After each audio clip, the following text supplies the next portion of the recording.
Morning all. Today's video is powered by pie. Oh,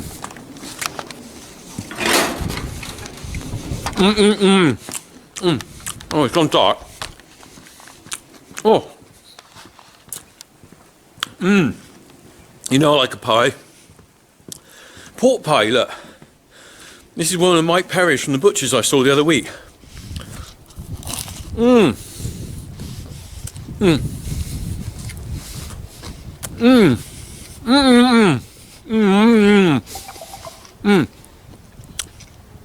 I will get some work done in a minute. Oh, still warm. I nipped back to his shop and bought some pies, and it's a beauty. I do like pies. Anyway, powered by pie tonight. Today's video is powered by Mike Perry Pies, sponsored by Mike Perry Pies. No, it's not sponsored by him at all. I bought this, but it is blooming lovely. Oh look, squash ring feeder. We're gonna have to buy some new ring feeders. Let me go and have a look. Oh, climb through here. I will get to what I'm doing in a minute, but look at this squash ring feeder. Look at that. That's not meant to be like that, is it? Look, split there. And this is one that me and Harry bolted back together. Look, and it's absolutely knackered now. Split there. Look, the bottom's gone.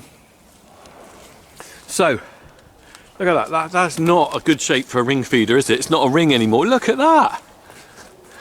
Ooh. So, me and Harry put that together. I mean, what it was a bit of a bodge up. I patched up an old ring feeder to get made. I think I made 1 out of 2. Powered by pie. I made 1 ring feeder out of 2, and this lasted a couple of months, but realistically, the problem is once they get old, there's a couple more down here, once they get old they just get knackered, and it's always a dilemma, how long do you keep them for? So look, these are the same, look, gone down the bottom there, bits missing there, so these bits here are pretty, oh look at that one. The problem is they're not very easy to repair, they're not easy to weld because of the galvanised steel, and they generally are kind of quite, well, they just disintegrate after a while. Anyway, powered by pie, I'm going hedge trimming in a minute. I have ordered, or we are going to get some new ring feeders at some point coming through. There's one over there I might be able to use today, but I'm going hedge trimming because it's dried up enough. Oh, dried up enough for me to get back on the lower fields. I'm going to try and start doing, I have been doing some for the last week. I'm going to try and get down the lower fields as well now, where I didn't do it last year, didn't finish off. But anyway, powered by pie, I am hedge trimming.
A bit noisy in here.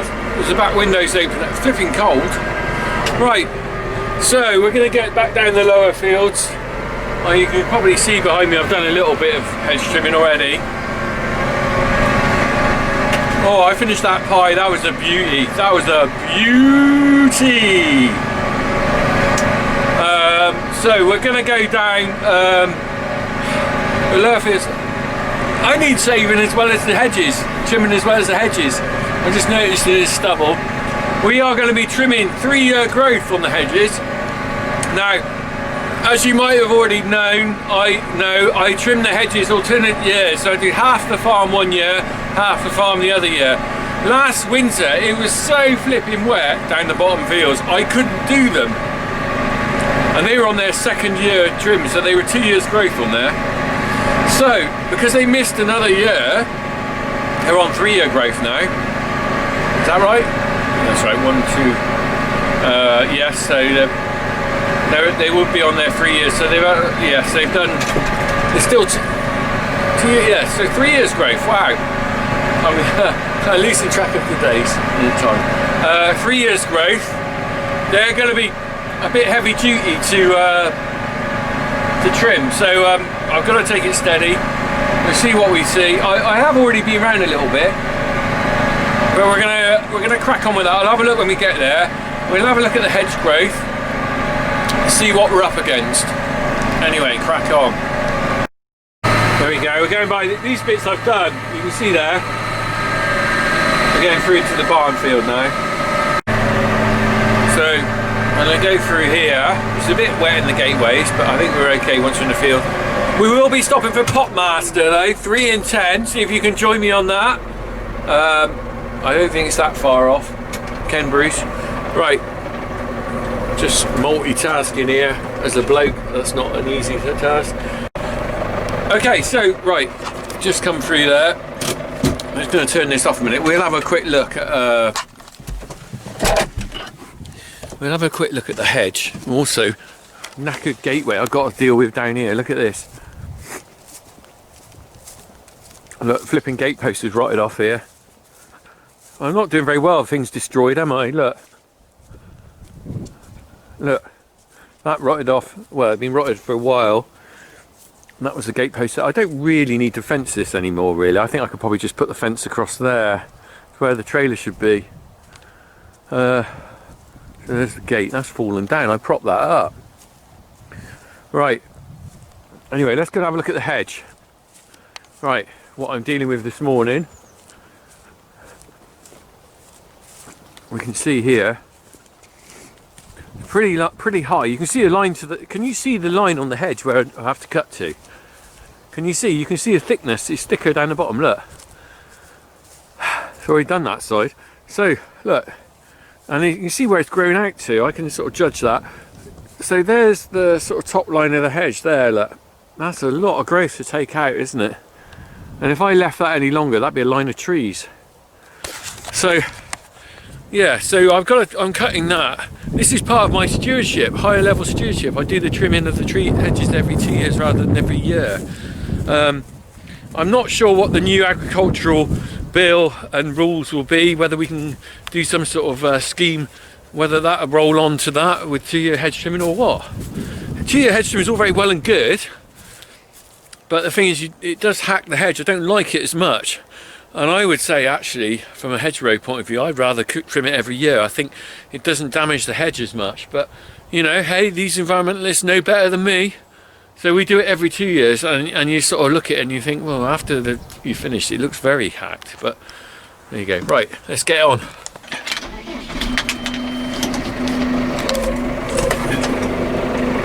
Right, I'm going to start over here. Helps if you put it in gear, I find. Oh, here we go.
taking it really slow.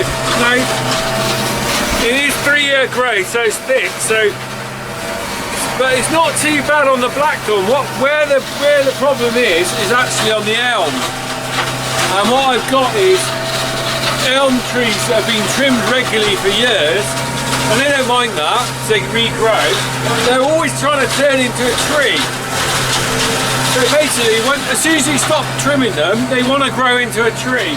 And the thing is, after 3 years, their bark or whatever, or their trunk is they're really trying to turn into a tree. So that's quite hard to trim back down. Definitely, I think some of the organic boys might even do 3-year trimming. I definitely won't want to leave it any longer. Otherwise, you can end up with a hedge that is going to be a row of stalks, where you basically cut the top off of a tree, a young tree. So, you can see there, I'm carrying on okay.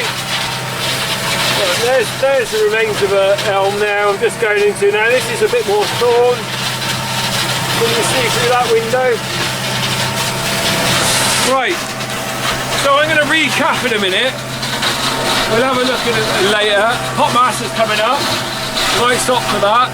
I have seen something a bit weird over there, back in the middle of the field. Looks to me like a dead bird. But we'll have a quick look at that in a minute when I come back up the field. I still got quite a lot more to do. I've got to go round all the way back up there. So we're gonna crack on with this. I'm going to crack on with this. You're not. You're going to be watching this at home. Lovely. We'll have a look at what on earth that dead bird is. It looks pretty big. I'm not sure if it's a buzzard or something. We'll have a look at the hedge when I finish doing it, or when we nearly finish doing it. Okay, stay safe and crack on, as they say, as I say. There's no strict for us to do that. Right, Shammy, lovely to talk to you today. Keep well, and let me turn this off. It's 3 and 10, everyone. Thank you. 3 and 10. We got to stop. Oh, I've turned the ignition off. Oh, 3 and 10. Right. So here's Nick Hatton in Cheshire. Right, ready? Okay then, Nick. Shall we do 3 and 10? Are we going to get this? Yeah, absolutely. He's up for it, isn't he? 3 songs in 10 seconds. 10 seconds, 3 answers, please, to win your digital radio. So today, the titles of 3 UK single chart hits. 4. 3 in 10. Scritti Politti. Word Girl. Absolute. Oh. I can only get 2. Would be. Oh, well, I can't count that because he's got that one. Girl, no, I'm not getting it again, no. Not many. I thought you were going to. I was going to say. Would Be's, we got that one, which has the subtitle "Pray Like Aretha Franklin" as well. Would Be's is perfect for us. The Word Girl. Is that the one? I got that one. The Word Girl. Yeah, I think it was. Oh, maybe not. They also had a minor hit with The Sweetest Girl, so maybe it was that. The other big hits: Oh Patty, Don't Feel Sorry for Loverboy, and Absolute. Absolute. 14 hits. 14 hits? I didn't know about in the top 10. So 2 in top 10. Well, I got 2 out of 10. 2 in 10. I don't know any of you do 3 in 10, but it always breaks up the day, doesn't it? A bit of Ken Bruce on Radio 2. Right, let's crack on with this. We're going to get up and see that dodgy looking bird in a minute. All right, see you in a minute.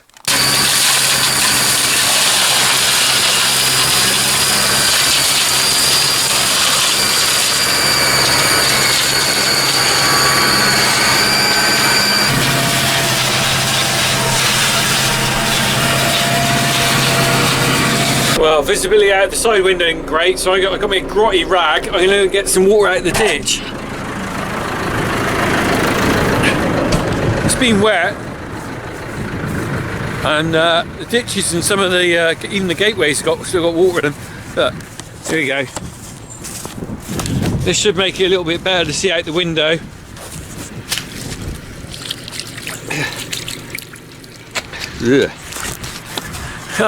That was probably my towel a few years ago. I'm not going to use it now. Right, let's wipe the window. I can see a tractor over there. It looks like they're hedge trimming as well. Look, let me get my zoom on it.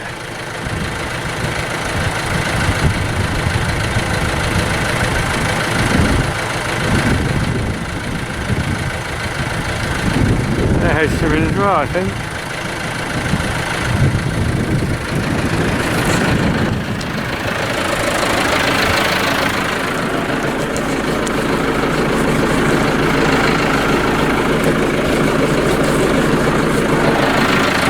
Now, not brilliant, but better than it was. Right, I know I should clean my tractor. Everyone says, when you're going to clean your tractor, always moaning about how dirty my tractor is. I know. I'm never looking for something to do. I was talking to Farmer P the other day and I said there's a minimum of 7 hours work here every day without actually doing anything else. And that's the problem I'm up against. If you imagine 7 hours of work, okay, that's split between me and my brother, a minimum of 7 hours work every day without doing any extras. Farmer P, 2.5 hours work every day without any extras. That's a big difference, isn't it? I don't know what I'm doing, I'm trying to put the PTO on. Right, let's crank that up. Right, that's better. In fact, there's a reflection on it now. Right, let's get going.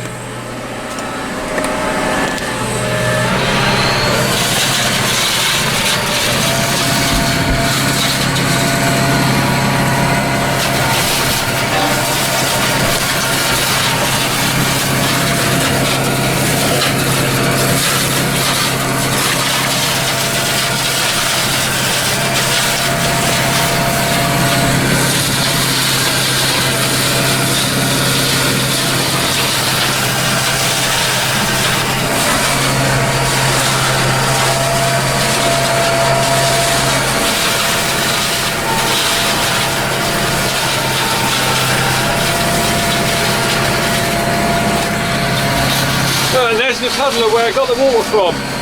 Right, be careful under this tree.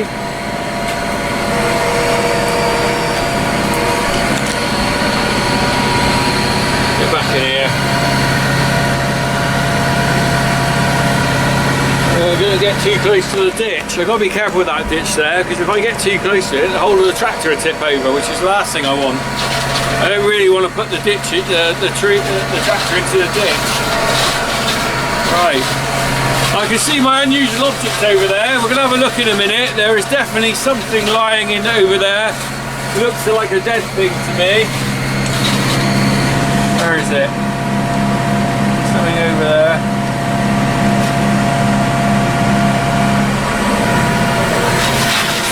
Right, we're going to have a look at what that is when I get up by it. I've got a feeling it's a dead bird. Well, I'm sure it's a dead bird. Well, which bird it is, I don't know. Let's have a look.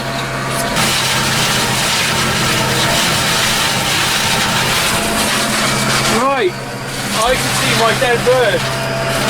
We're going to go and see the dead bird. Okay, let's go and see this dead bird then. I'm just going to pull over here. Pulling into the hard shoulder. Ladies and gentlemen, do not remove your seatbelts yet. We are about to park up. I am just dropping this down here. For health and safety reasons, we will turn off the PTO before I get out of the cab. Alright, so let's just drop that down. Turn this off. Wait this to... Right, wonder what this dead bird is. Okay, let's go and have a look.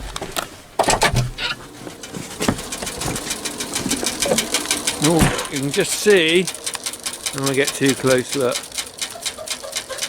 The spinny things are spinning. Alright. Let's go and have a look what we got over here then. Do you want to guess what it is? Guess what bird this is? Because I'm not sure. Let's have a look. What have we got? I can see the feathers. Ooh. Oh, I know what that is. Blimey. Right. So, as you might well know, I know what this is. As you might well know, on the farm, if you've seen my videos from earlier in the year when I was out with Harry muck spreading, I did a little video of some herons. Here, I'll put a little bit here. You can have a look at the herons on the farm.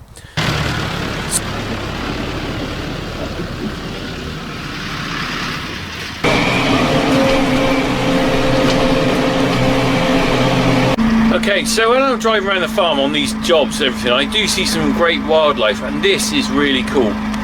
So there's always herons around the farm, but they must have had some baby chicks or something this summer, and now we've got 4 herons on the farm, partly because we restored the ponds not that long ago. So anyway, they're sat over there at the moment. I'm going to see if I can zoom in and we can just capture them.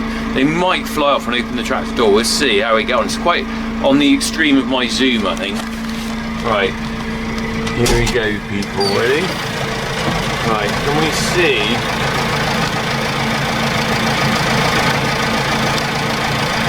One, two, three, four. One, two, three. Oh, where's the other one gone? Four. So, around our ponds there are usually 2 or 3 herons. Now this is definitely a dead heron. Now I don't know why it's died. It's very dead. We'll have a closer look in a minute. I wouldn't have thought it's been shot because I don't shoot them. I know some people might because they don't want their fish taken. They take flipping fish, goldfish from people's ponds and all sorts, and from rivers and streams and stuff. I wouldn't shoot them. I think they're lovely birds. I love seeing them. They're massive, big wingspan and everything. This one here, very dead. Possibly died of old age. Let's face it, everything at some point has got to die. And if you think about it, when you walk around the countryside, you don't really see much dead stuff lying around, do you? Because the scavengers normally take it, buzzards or something like that, or a fox or something will take it. So this could be one that's died of old age. Let's have a closer look. Now I think probably better put a little warning out here. If you're squeamish, probably turn away now, because looking down it looks like something's already had a big hack at it. Right, you ready? 3, 2, 1. Right. So it's worth looking at because it's very unusual. I don't normally get this close. Look at the length of that neck. Right, let's start with the feet. Look at this, very long, wady feet. Bendy on the, look, it's got, has it got another joint there? No, that's just where the flesh was. Wingspan, look at that. Look at that wingspan. Very sad to see this. Look at that wingspan. I'm not there to stretch them out very well, but look at that. Very, and then we're going to go on up. Massive long neck. And again, look at that beak. Now, that beak, hell of a point on it. I'm not going to take my gloves off. I don't really fancy touching it. Oh, I'm sorry about this if you're watching and eating your tea. Oh, little tongue thing in the middle. But look at that beak. That's really good for stabbing fish. Can you imagine if that was a fish? You go down on that. So look at that. Look, it's something's been on it and eating all the breast meat off it, the carcass and the innards. Look at that. So it's a bit sad to see that, really. You know.